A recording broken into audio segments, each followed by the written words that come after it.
Olá, nós estamos dando continuidade à reflexão sobre os 32 caminhos de sabedoria, né? E nós estamos falando sobre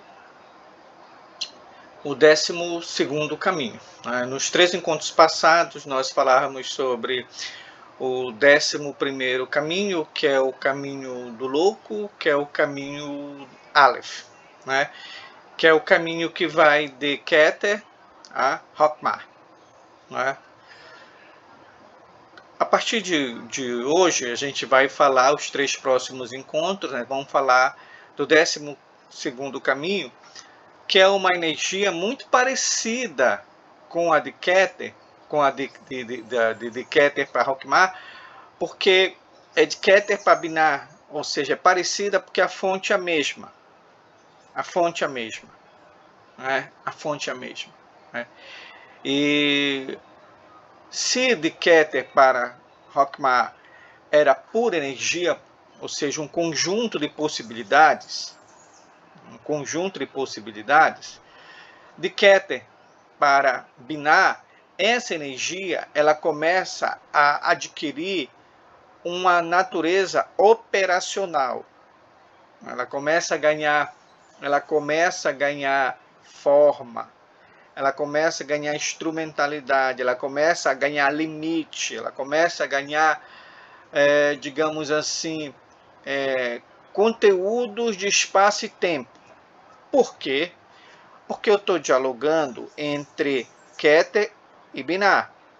Então, em Binah eu tenho Saturno, em Binah eu tenho a grande mãe, em Binah eu tenho o grande útero, em Binah eu tenho o tempo. Então, em Binah eu tenho as formas. Tá? Nesse sentido, o 12º caminho, né, o Sefer Yetzirah vai dizer, o 12º caminho é Binah Keter, ou Keter Binah. O 12º caminho é a inteligência da transparência, né? É a inteligência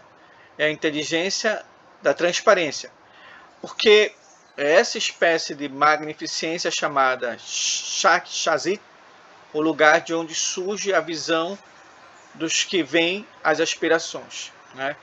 Então, os dois símbolos, os dois signos, os dois sistemas, sistemas para compreender esse caminho é Mercúrio e a letra Bet, né? Mercúrio, a letra Bet, mas Mercúrio e letra Bet, eles vão se juntar para explicar o conteúdo do mago, né? A natureza do mago, né? Então isso é fundamental, compreender a natureza de Mercúrio, um pouco do Mercúrio, né? E compreender um pouco da letra B, porque entendendo a gente vai compreender o mago, né? A gente vai compreender o mago, né? Então aí começa o 12º caminho dizer para a gente o seguinte: se o caminho 11º era Keter, a Hokmah, e era o caminho onde eu tinha emanado as energias, onde eu tinha soprado as energias por meio de Aleph, né? Onde as energias elas estavam num estado de possibilidade, porque Aleph é a grande mãe, né? Onde Aleph mostrava a separação das águas de cima com as águas de baixo, ou se quiser, da criação de cima com a criação de baixo. Enfim, se o 11º caminho era pura potencialidade, o 12º é essa potencialidade que vem de Keter, mas agora no nível da ação. Né? Então, se eu pego a carta do mago, né? Então eu tenho o mago pelo de Marsella, né? Que é o bateleur, quer dizer, aquele que tem o bastão, né? Essa ideia do portador do bastão permanece no Reader-Write, está no Bota e não vai estar no da Golden Dawn, né? Mas nos 4, né, tirando o do Bota aí, que na realidade é basicamente o mesmo do Reader-Write, porque aqui no Bota, que é uma escola basicamente de construtores de adepto, que tem a sabedoria do tarô como o caminho, né, como o percurso iniciático. Então essa carta ela é sempre para o estudante colorir, né? Mas onde eu quero chegar? Nessas 4 representações aqui, eu estou diante de uma cena que implica ação. Eu tenho alguém pronto para agir. Eu tenho pronta para agir. Né? Então, eu tenho colocado sobre a mesa os instrumentos. Os instrumentos, quer dizer, eu já não tenho mais... Eu já não tenho mais um conjunto de possibilidades. Não. Essas possibilidades, elas já estão agora... ganharam, digamos assim, contornos, ganharam formas, né? Elas ganharam agrupamentos, elas estão agrupadas. Essas potências, elas são agrupadas. Então, nas 4 aqui representações, eu tenho basicamente 4 figuras, né? Que representam os 4 elementos, que representam os 4 mundos, né? As 4 letras do tetragramaton, né? Então, as 4 estações, os 4 arcanjos, né? Os 4 grandes instrumentos mágicos, né? E eu tenho um ser, né? E esse ser está preparando para agir. Ele não está ele não tá agindo ainda, ele está preparando para agir. Por que eu digo que ele não está agindo? Porque ele está invocando a força. Ele está invocando a força. Isso é muito claro no tarô da Golden Dawn, né? Eu tenho um ser, né, que em cima acima dele eu tenho 3 vezes o símbolo do infinito, quer dizer, eu tenho os 3 triângulos da Cabala, que significam os 3 triângulos da árvore da vida, né? Então, para dizer que esse ato de trabalho é um trabalho em busca da grande obra. É um trabalho para realizar a energia de Keter. Mas é para realizar a energia de Keter através de Mercúrio e através de Beth. Então, quando eu pego a energia de Keter, e realizo através de Aleph, eu estou realizando que é um conjunto de possibilidades. Mas quando eu pego a energia de Keter e realizo através de Beth, né, eu estou falando de algo que já não é mais um conjunto de possibilidades, já começa a ser a manifestação. A manifestação. Né? A gente vai comentar um pouco mais sobre isso, né? Da manifestação. Né? Então, no primeiro momento, eu quero que eu vejo o mago como simbolizando, por conta do Mercúrio e por conta de Beth, ele é um instrumento. Mercúrio é o mensageiro dos deuses. Tá? Então ele tenta traduzir a mensagem divina. Né? Então sempre nas culturas onde tem a origem a sabedoria perene, então no Egito Tote tenta fazer isso. Né? Na Grécia eu tenho Mercúrio, em Roma eu tenho Hermes. Né? Então é um mensageiro. Então ele tenta traduzir essa conexão com o divino, ele tenta traduzir isso em palavras, em ritos, em rituais, em hieróglifos, em instrumentos. Mas ao traduzir isso, ele constrói o que se convencionou chamar de um conhecimento hermético. Então, um conhecimento que ele está aí aparentemente, mas ao mesmo tempo que ele aparece, ele vela. Ele vela. Então, daí a dubiedade, né?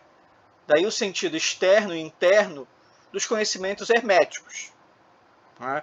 Então, quando eu falo em astrologia, quando eu falo em cabala, quando eu falo de tarô e quando eu falo em alquimia, né, eu falo de 4 grandes troncos de conhecimentos herméticos, né, que aos olhos comuns parece charlatanismo, parece coisa de embusteiro, parece coisa de mentiroso, parece coisa de farsante, parece gente que quer fazer truque, que quer enganar. Né? Então, por isso que esse conhecimento, se ficar nesse plano, você não consegue adentrar. Então, é preciso quebrar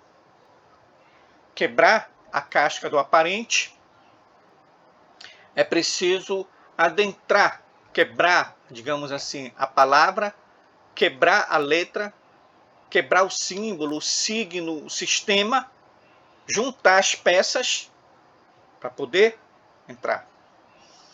Né? Então, essa maneira de arrumar os conhecimentos herméticos, ela é típica do mago. Então, o mago arruma esse sistema que é para justamente afastar de curiosos. Você pega um grande mago, que é o Eliphas Levi, então a maneira como ele associou letras, ele foi o primeiro a associar letras e tarô, né, foi uma maneira para confundir quem não fosse iniciado. Né? E para justamente estimular quem fosse iniciado.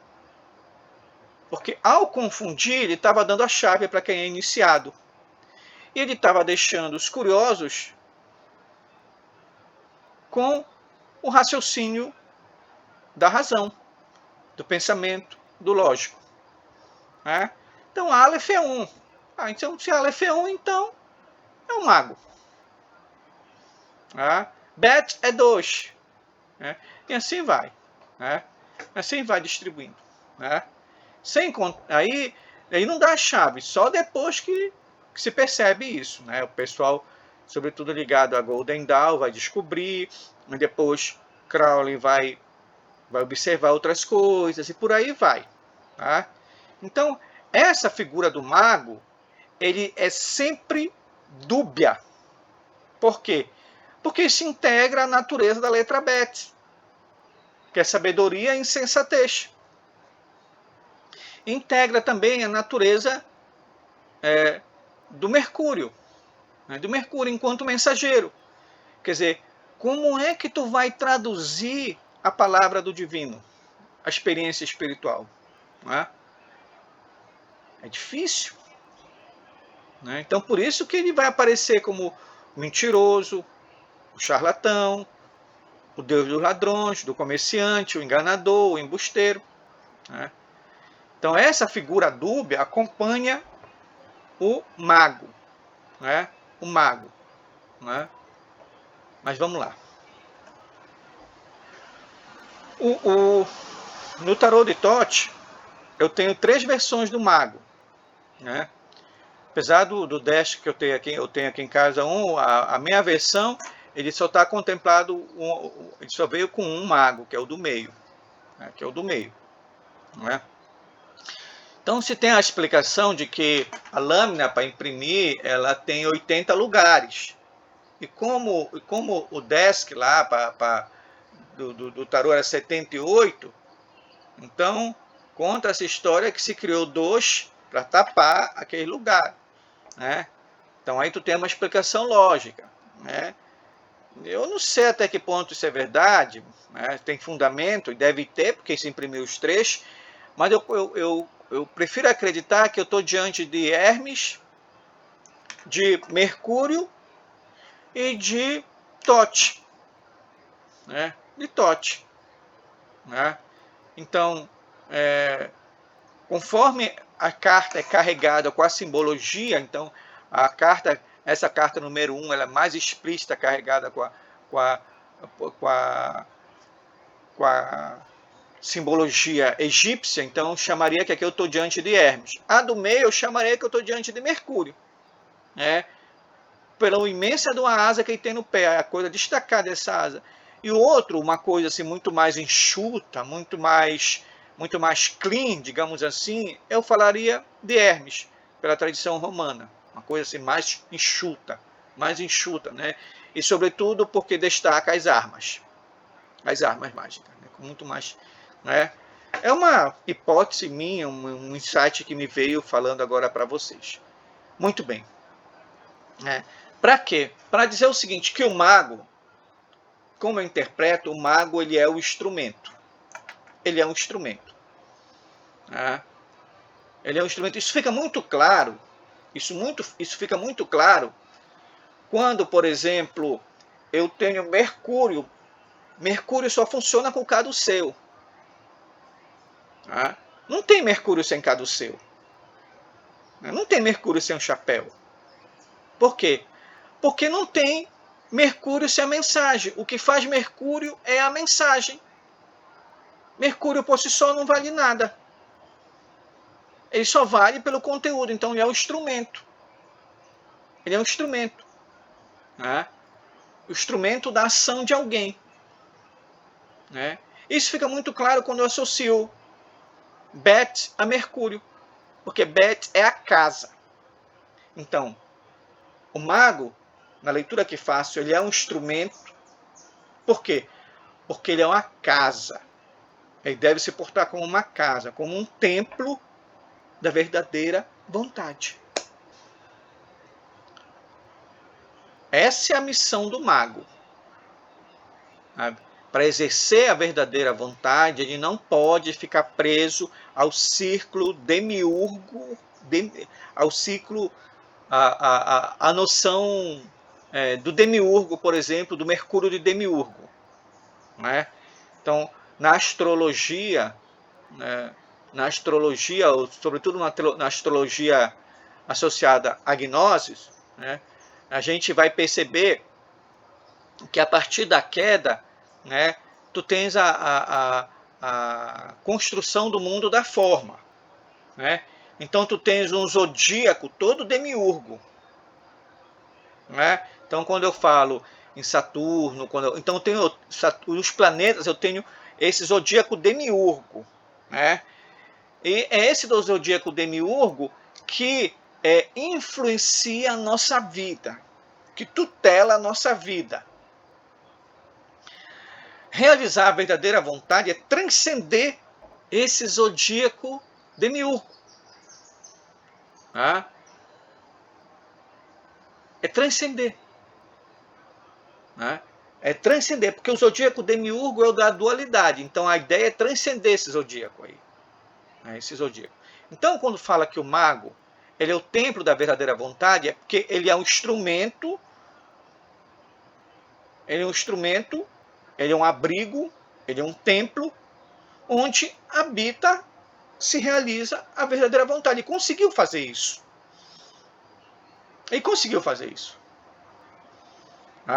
Então ele não está fazendo a vontade do demiurgo. Ele não está fazendo a vontade do ego. Ele está fazendo a verdadeira vontade. Que é a que emana de Keter. Que emana de Keter. Isso é uma coisa fundamental. Então, por isso que ele é um instrumento. Todo mago é um instrumento. Todo mago ele canaliza uma energia. Canaliza. A ação dele é para canalizar uma energia por meio da vontade dele. E quando essa vontade é a verdadeira vontade, aí ele realizou a carta do mago. O propósito dele. Então, isso é muito claro na iconografia. Então, William Blake, no Ancião dos Dias, ele vai falar, vai mostrar Keter, é o ancião dos dias, e de Keter emana duas coisas, né? Que é o caminho para Rockmar, que é o louco, e o caminho para Binah, que é o mago. Tá? Então eu tenho o caminho da energia e o caminho da canalização da energia. Tá? Então, quando eu faço essas duas coisas, eu formo um triângulo. Né? O triângulo. Quando eu tenho essas duas formas, eu tenho a condição para chamar o triângulo. Né?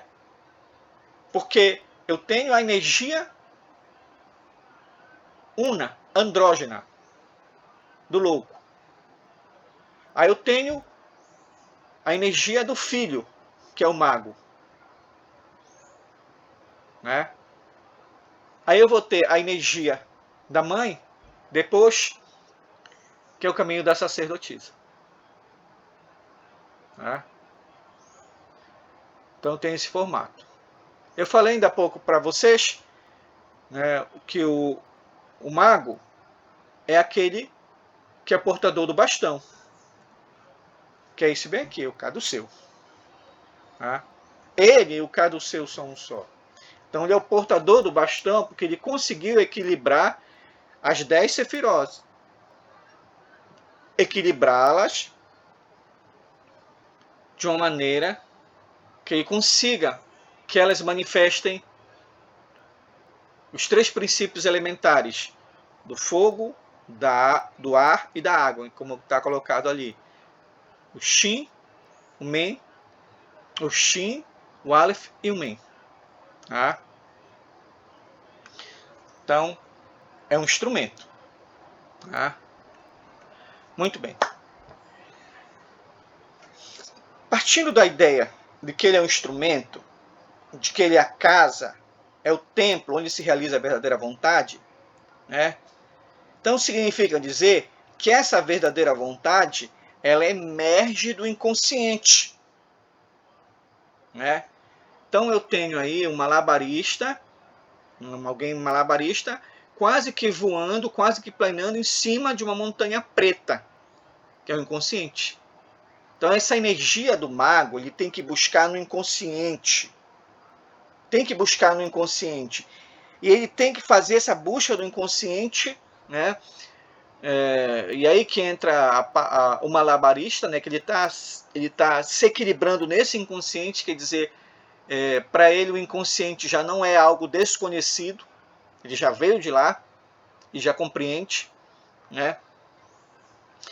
Então isso torna ele muito leve, né? Quer dizer, se ele veio do inconsciente, quer dizer, ele já se arrumou com as sombras dele.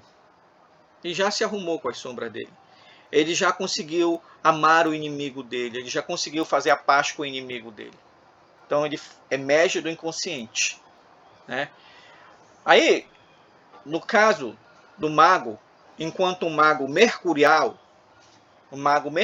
que procura realizar a verdadeira vontade, né? Ele procura sempre que essa vontade seja a verdadeira, né? Que não penda nem para um lado nem para o outro. Então, por isso as duas asas dos pés, né? Numa espécie de ajustamento, de equilíbrio, que faça com que ele caminhe pelo caminho sem que haja peso de um dos lados, né? Então eu tenho aí a asa simbolizando a transcendência dele, né? A capacidade de se elevar, de ascender ao inconsciente. Atrás das asas vocês estão vendo um triângulo lilás, vários triângulos lilás mostrando a transcendência lúcida. E aí entra uma figura muito interessante que ele está fazendo um malabarismo com os 4 elementos. Tá? Ele já conseguiu, ele está equilibrando a moeda, que é a terra. Tá? Então ele já conseguiu se arrumar com o plano da ação, com o plano do elemento físico. Ele já conseguiu se arrumar ele está equilibrando a espada, quer dizer, ele já conseguiu se arrumar com o intelecto, com o elemento ar.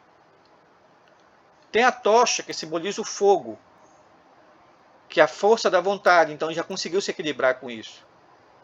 E ele se conseguiu equilibrar o cálice também, que é a água, que é os sentimentos. Então, esse mago, que é um instrumento, que é um templo, que realiza a verdadeira vontade, então ele é capaz de lidar com os 4 elementos. Quando ele consegue fazer isso, quando ele consegue dizer eu sou terra, eu sou ar, eu sou água, eu sou fogo, tá?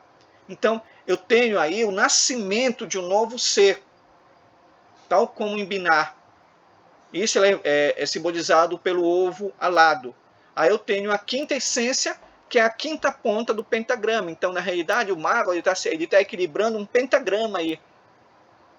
Um pentagrama. Então, quando ele equilibra o pentagrama, isso é muito claro a partir do momento que tem o ovo alado, então ele está dizendo um novo ser. Uma nova criança deve agir, deve nascer. Né? Ou seja, ele está convidando a iniciação, porque ele está indo para Binar. Binar é onde está a iniciação, quer dizer, onde está o novo nascimento. Por isso esse ovo aí. Né?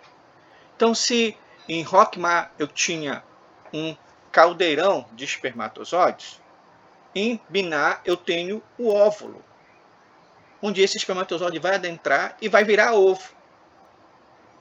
Né? E esse ovo vai voar, tal como o louco estava voando, tal como o mago está transcendendo. Ele transcende. Né? Então ele consegue equilibrar o pentagrama dos 5 elementos. Ele consegue equilibrar com autoridade. Com autoridade. Isso é muito claro. Quando essa autoridade, ela tem o cetro com a cabeça de Ibis, né? De Fênix, melhor dizendo, né?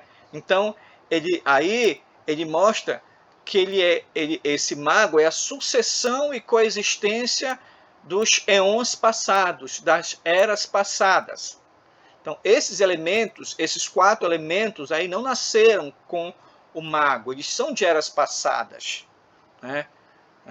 Da era de Osíris, da grande mãe, da era de Ísis, do grande pai, que agora do filho é a era de Horus, que é a era do filho. Né? Ou se quiserem outra tradição, né? Então eu tenho o Velho Testamento, que é a era do pai, né? Eu tenho o Novo Testamento, que é a era do filho, né? E a partir da morte do Cristo, do Jesus o Cristo, eu tenho a era do Espírito Santo, né? Que vem, que é a era de Aquário, que é a gnose, que é o Espírito Santo, que é a Sofia, que é o feminino, que é a gnose, que é o conhecimento. Tá? Então ele vem, esses elementos de dar continuidade ao ovo cósmico aí, para dizer que é um constante nascer e renascer. Isso é muito claro quando está em cima dele, que é o alado, o sol alado, né? O sol alado, que é a tradição egípcia, né? Muito bem. Então, a cabeça da Fênix mostra que ele é a sucessão e coexistência das outras eras, né? Mas ao mesmo tempo o mago ele vem acompanhado do pergaminho, que é o conhecimento e que é a ciência, para dizer que mago é quem faz ciência mágica. E a magia é uma ciência, então não estão falando do charlatão, do embusteiro, não estão falando do impostor, não estão falando do ilusionista. Nós estamos falando daquele que estuda, daquele que lê, daquele que treina, daquele que tem diário, daquele que faz anotações, daquele que experimenta, daquele que desenha, daquele que faz os paramentos, daquele que faz os instrumentos, daquele que faz os exercícios, daquele que anota o que sentiu, percebe onde errou, pergunta, questiona, daquele que faz as suas anotações. Né? Vocês podem reparar, toda a figura que é relatada do mago, ele tem um livro. Quer seja o diário dele ou o livro de trabalho dele. Então, ciência quer dizer que tu é o teu próprio mestre. Né? Então, se o mago é o templo da verdadeira vontade, e a verdadeira vontade é faz o que tu queres, então é preciso tu anotar o que é isso. Então é preciso tu ter um diário de bordo. Para te perceber o que tem sido essa tua verdadeira vontade. Então a ciência aí significa consciência, né, que é o pergaminho. Né? Quer dizer, o trabalho mágico ele se ampara nos ombros de outros que vieram. Então isso significa a ciência, pergaminho, quer dizer, alguém registrou, então tu tem que registrar. Então nós estamos falando de trabalho, de dedicação, de tempo, de estudo, de entrega. Tá? Então nós estamos falando de um trabalho que é para pouquíssimos.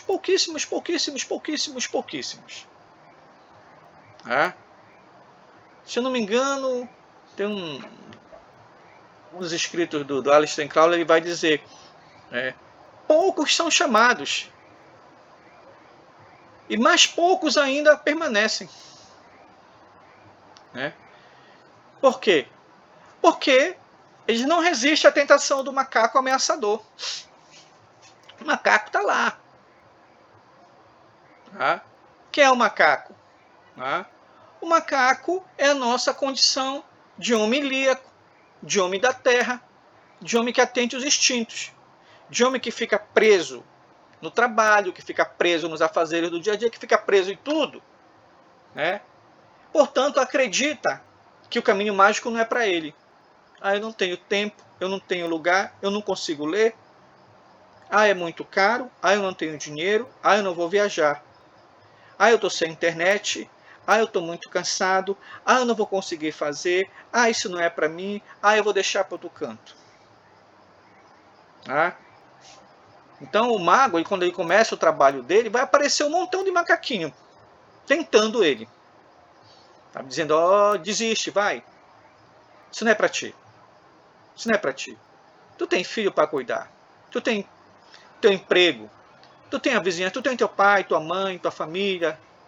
Então esse macaquinho é que sempre vai...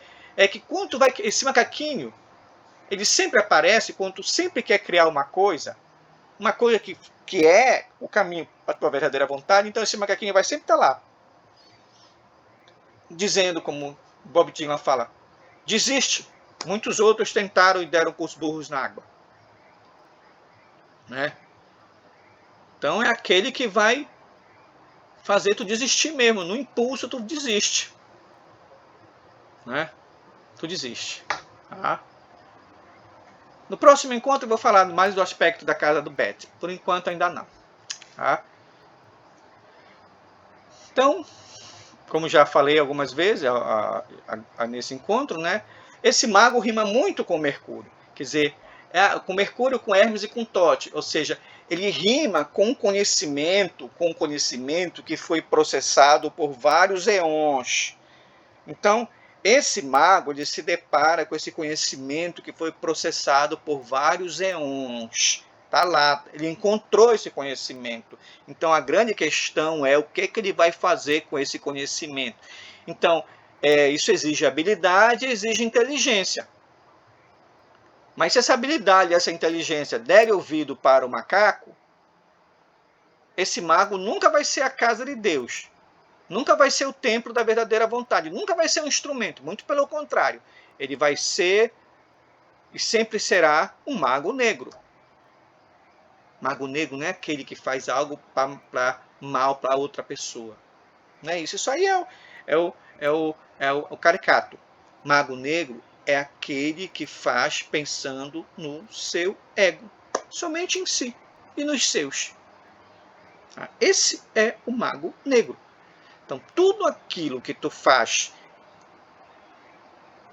em benefício a tu mesmo, e somente tu, para te promover, e promover a tua vontade, e promover a tua fantasia, isso é magia negra. Porque o mago, sendo um instrumento, a casa e o templo da verdadeira vontade, ele vai trabalhar para a verdadeira vontade. E isso não é e nunca foi fácil. Nunca, quando fala quando fala bem assim, faz o que tu queres, isso é tudo da lei, ou então faz o que tu queres, não está dizendo que isso é fácil. Não está dizendo vai dar certo o que tu queres, vai acontecer o que tu quer. Não. Olha a posição que o Crowley coloca a carta. O mago está se equilibrando.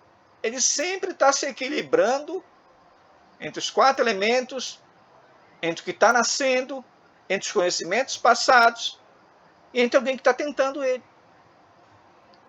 Tá? Não tem nada de romântico o trabalho mágico. Não tem nada de romântico. Sabe? Nem no Senhor dos Anéis, nem no Doutor Estranho. Não tem nada de romântico. Né? Doutor Estranho, aliás, é um que eu adoro. Né? Então, lá o Doutor Estranho mostra uma verdadeira iniciação. Uma verdadeira iniciação. E mostra o trabalho do mago branco e do mago negro. Não é? Então ele é o portador do bastão. Né? Do bastão. Né? Então, sendo portador do bastão, é ele que vai canalizar essa energia. Então ele tem que estar muito preparado. Né? Ele tem que estar muito conhecedor da sabedoria dos eões passados. Por isso o caduceu o bastão com a fênix. E o papiro. E o papiro. Né? E o papiro. Então é fundamental o estudo e a prática. É fundamental. Né? Se o papiro é o estudo, o bastão com a fênix é a prática. Né? Sem contar os instrumentos lá. Os instrumentos que são a prática. Tá? Então, eu tenho uma carta que vai trabalhar a sabedoria, a vontade, a palavra. Então, ele vai ser o criador. Né? Então, é o caminho que leva para Binar. Então, é o caminho que leva para o verbo que se fez carne, o Logos. A partir daí que se vai criar. Então, ele representa a vontade. Ele é o filho. Ele é o filho. Então, ele é o mensageiro. Ele é o mensageiro. Ele é o mensageiro. Então, aí, como sendo um mensageiro, e como sendo que essa mensagem ela tem que ser compreendida à luz de Beth, então nessa mensagem, para aqueles que têm ouvido, ela vem com sabedoria. Mas para aqueles que não têm ouvido, ela vem com insensatez. Mas preciso entender essas duas palavras não no sentido do dicionário. Tu está entendendo? Então, o que seria insensatez que eu estou me referindo? Insensatez é a visão do homem ilíaco, que acredita que a existência dele é arranjar bens materiais, viver segundo a moral e a ética, e acreditar que não tem propósito de vida. Isso é insensatez. Então, é um cidadão, né, como diz o Raul Seixas, né, naquela música dele, Ouro de Tolo, né, que ele fala dessa insensatez, né, que o cara tem tudo, né, mas ele diz que ele está completamente decepcionado, que ele diz que ele conseguiu tudo e daí? E agora ele precisa ter um montão de coisa para conquistar e não pode ficar aí parado. Então essa é a insensatez que eu me falo. Insensatez é diferente de estupidez. É sabedoria e insensatez, não é sabedoria e estupidez. Insensatez é acreditar que as coisas começam e terminam na matéria. É isso que é insensatez. Sabedoria é compreender que não. Aí que vem ao processo de transcender. Então, por isso que o mago, ele tem o mago, ao ser um instrumento, ao ser uma casa e um templo que realiza a verdadeira vontade, ele impacta a humanidade. Então os magos quando aparecem, eles impactam o seu tempo. Né? Olha o impacto que a Golden Dawn teve no esoterismo ocidental. Vamos embora recuar antes. Olha o impacto que os manuscritos Rosacruzes tiveram. Olha o impacto que Jacob Boehme teve. Olha o impacto que Martinelli Pasquali teve. Olha o impacto que Saint Martin teve. Olha o impacto Cornelius Agrippa. Olha o impacto Eliphas Levi, Golden Dawn, né? Papos, Stanislas de Guaita, né? Mestre Philippe de Leon, Arliston Crowley, e por aí vai. Quer dizer, são pessoas que cumprem o papel de tecelãos. Por quê? Porque ao se equilibrar, ao conseguir equilibrar os 4 elementos, ao conseguir equilibrar o pentagrama com a ciência e com o pé na tradição, eles passam a influenciar os 4 mundos. Então, essas linhas aí, que o mago aparece, esse emaranhado de linhas aí, é a humanidade. Então, ele está influenciando a humanidade com a ação dele. Tá? Então, esses personagens que eu falei, todos eles influenciaram a humanidade. Todos eles. Todos eles. Tá? Todos eles tiveram impacto na humanidade. Todos eles tiveram impacto na humanidade.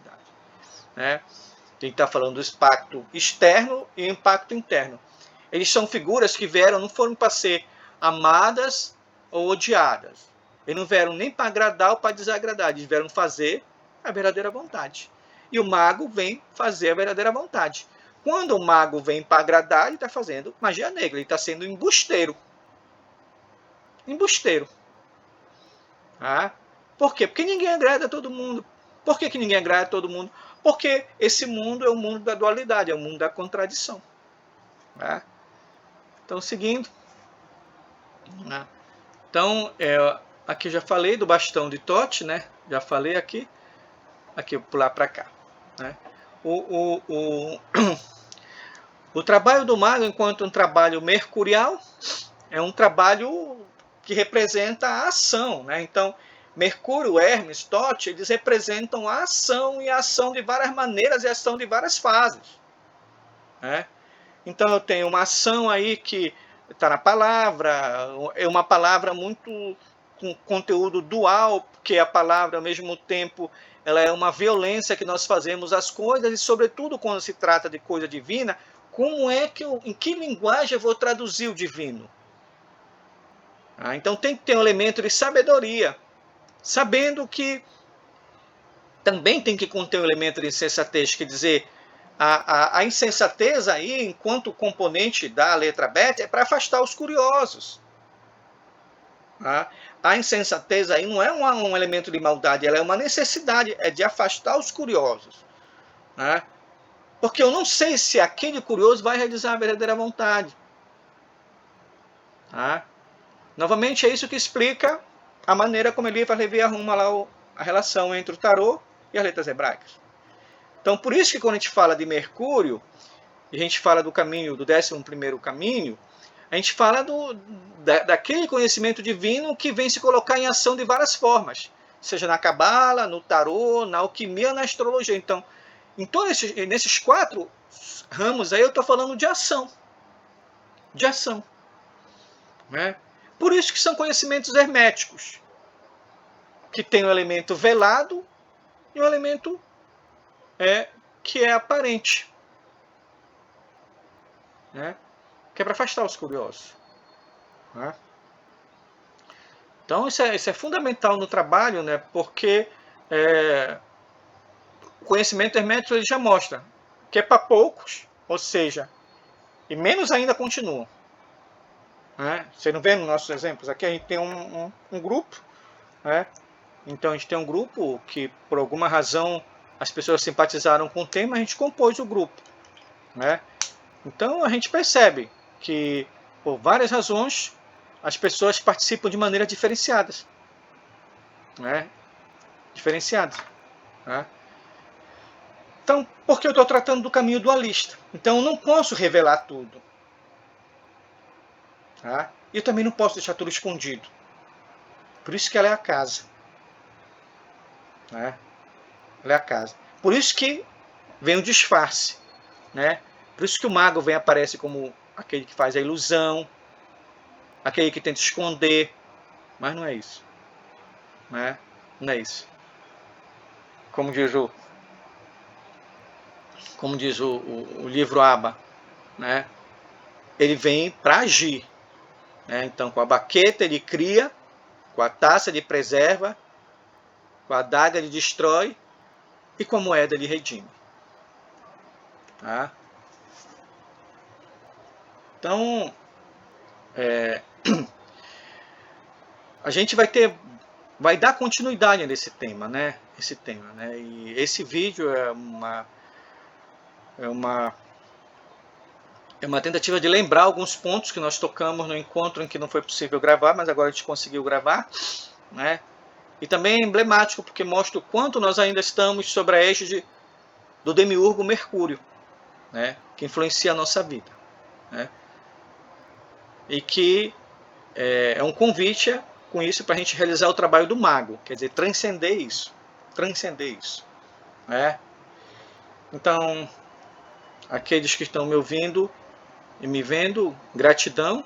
Espero que eu tenha tocado nos pontos fundamentais que vocês possam escutar, ver esse vídeo e que a gente vai dar continuidade quinta-feira. Tá? Então, abraço no coração, fique em luz, fique em paz. Tá? Até a próxima.